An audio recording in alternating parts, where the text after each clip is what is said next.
चढ़ती कला fast news. नमस्कार, मैं रचना शर्मा चढ़ती कला टाइम टीवी देख रहे सभी दर्शकों का स्वागत करती हूं। आप देख रहे हैं फास्ट न्यूज।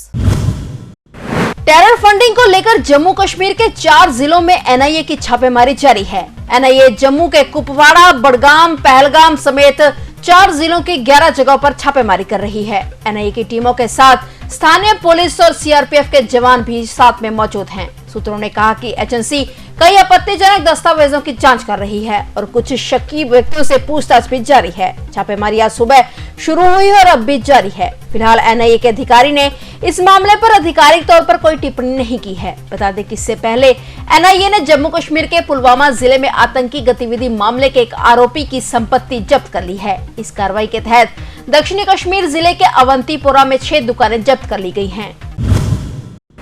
गुरुनगरी अमृतसर में पिछले 5 दिनों में हुए 3 धमाकों की घटनाओं को सिख गुरुद्वारा प्रबंधक कमेटी ने सरकार की नाकामी बताया है। एसजीपीसी के अध्यक्ष हरजिंदर सिंह धामी ने कहा कि यदि पुलिस ने पहले 2 धमाकों की सही तरीके से जांच की होती तो तीसरी घटना न हो घटती। उन्होंने कहा कि इस घटना के बाद अब एसजीपीसी खुद अपनी टास्क फोर्स का गठन करेगी। इसी बीच इन घटनाओं के चलते अमृतसर का पर्यटन उद्योग भी प्रभावित हुआ है। बताया जा रहा है कि होटलों की बुकिंग में अचानक 50% की गिरावट देखी गई है। हालांकि स्थानीय लोगों का गोल्डन टेम्पल में आना जाना कम नहीं हुआ है। घटना की गुत्थी सुलझ जाने के बाद एसजीपीसी अध्यक्ष धामी ने कहा कि श्रद्धालुओं को घबराने की जरूरत नहीं है और वे नियमित रूप से यहां बेखौफ होकर नतमस्तक हो सकते हैं। उन्होंने कहा कि दरबार साहिब में एसजीपीसी ने अपने स्तर पर सुरक्षा को मजबूत किया है और आगे भी मजबूत करेगी और ज्यादा कैमरे और स्कैनर भी इंस्टॉल किए जाएंगे ताकि भविष्य में ऐसी कोई घटना न हो। एसजीपीसी अध्यक्ष ने यह भी कहा कि सरकार को ऐसे मामलों की गंभीरता से जांच करनी चाहिए। उन्होंने कहा कि जाहिर तौर पर ऐसी घटनाएं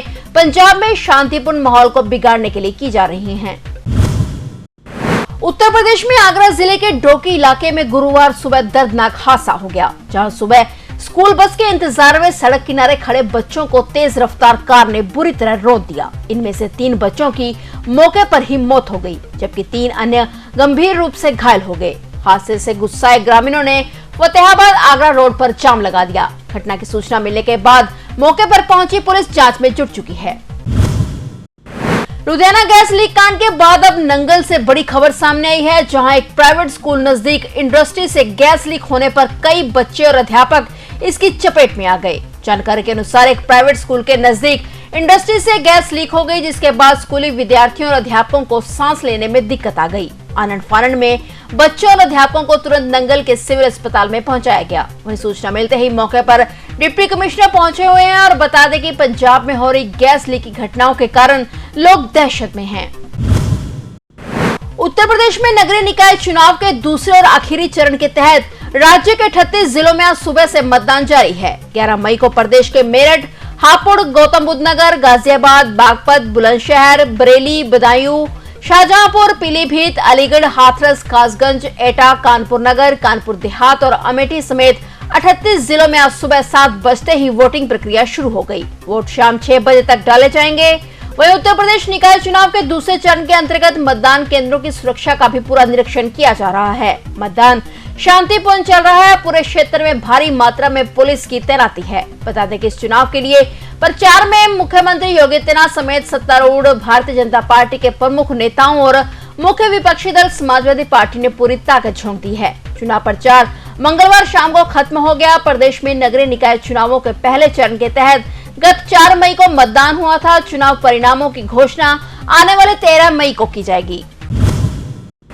हरियाणा और पंजाब के बीच सीमा विवाद जल्द ही सुलझने की उम्मीद है, क्योंकि पंजाब और हरियाणा हाईकोर्ट ने विवादित सीमा स्थल पर मई के अंत तक दोनों प्रदेशों से बाउंड्री पिलर लगाने की समय सीमा तय कर दी है। बाउंड्री पिलर लगाने की लागत 4.46 करोड़ रुपए आएगी, जिसे दोनों प्रदेश साझा रूप से वहन करेंगे। जस्टिस सुरेश्वर ठाकुर और जस्टिस कुलदीप तिवारी की खंडपीठ ने विवादित स्थल पर विशेषज्ञों की टीम के जाने की तारीख को दोनों प्रदेश के मुख्य सचिव को बताने का निर्देश दिया है। टीम को पंजाब, हरियाणा और चंडीगढ़ भू स्थानिक data centre survey of India Chandigarh द्वारा अत्यधिक तत्परता के साथ तैनात किया जाएगा, क्योंकि दोनों राज्यों ने खंबे लगाने के लिए पैसा जमा किया था। इसी मकसद के लिए खंडपीठ में 1 हफ्ते की समय सीमा तय की गई है। दोनों राज्यों के पुलिस महानिदेशक को किसी भी कानून व्यवस्था से जुड़ी इमरजेंसी से निपटने के लिए पूरे इंतजाम करने के भी निर्देश दिए गए हैं। भारतीय कुश्ती संघ के अध्यक्ष ब्रजभूषण शरण सिंह की गिरफ्तारी की मांग को लेकर जंतर मंतर पर पहलवानों के धरने का आज 19वां दिन है। आज रेसलर्स ब्लैक डे मना रहे हैं। पहलवानों ने देशवासियों से भी अपील की है कि उनके समर्थन में सुबह 10 बजे से दोपहर 2 बजे तक काली पट्टी बांधकर विरोध दर्ज करवाएं। इसके लिए सभी खिलाड़ियों ने बाकायदा सोशल मीडिया पर पोस्ट भी शेयर की है। बंगाल की खाड़ी के ऊपर बना गहरे दबाव का क्षेत्र चक्रवाती तूफान मोचा में बदल गया और इसके कारण बांग्लादेश में बारिश होने की संभावना है। अधिकारियों ने जानकारी देते हुए बताया कि चक्रवाती तूफान के कारण अंडमान में भारी बारिश होने की संभावना है। इसके अलावा कर्नाटक, केरल, दक्षिण मध्य महाराष्ट्र और अरुणाचल प्रदेश में हल्की से मध्यम बारिश हो सकती है। असम, तमिलनाडु के सिक्किम भागों और तेलंगाना और आंध्र प्रदेश के 1 या 2 स्थानों पर हल्की बारिश संभव है। वहीं उत्तर पश्चिम, मध्य और पूर्वी भारत में दिन का तापमान और बढ़ सकता है। भारत मौसम विज्ञान विभाग ने बताया कि इस तूफान के आज रात गंभीर चक्रवाती तूफान में बदलने का अनुमान है। विभाग ने कहा कि यह 13 मई की शाम को अपने चरम पर पहुंचेगा और फिर इसके बाद 14 मई की सुबह से थोड़ा कमजोर होने की संभावना है। ईडी ने राष्ट्रवादी कांग्रेस पार्टी के नेता जयंत पाटिल को infrastructure leasing and financial services से संबंधित कथित अनियमितताओं से संबंधित एक मामले में पूछताछ के लिए तलब किया है। ईडी ने उन्हें सुबह ही बुलाया है। बता दें कि जयंत पाटिल पार्टी अध्यक्ष शरद पवार के करीबी हैं। इस मामले में इस्लामपुर सीट से विधायक पाटिल का बयान दक्षिण मुंबई में वलाड एस्टेट स्थित निदेशालय के ऑफिस में दर्ज किए जाने की संभावना है। पूर्व गृह एवं वित्त मंत्री पाटिल 7 बार विधायक चुने गए हैं।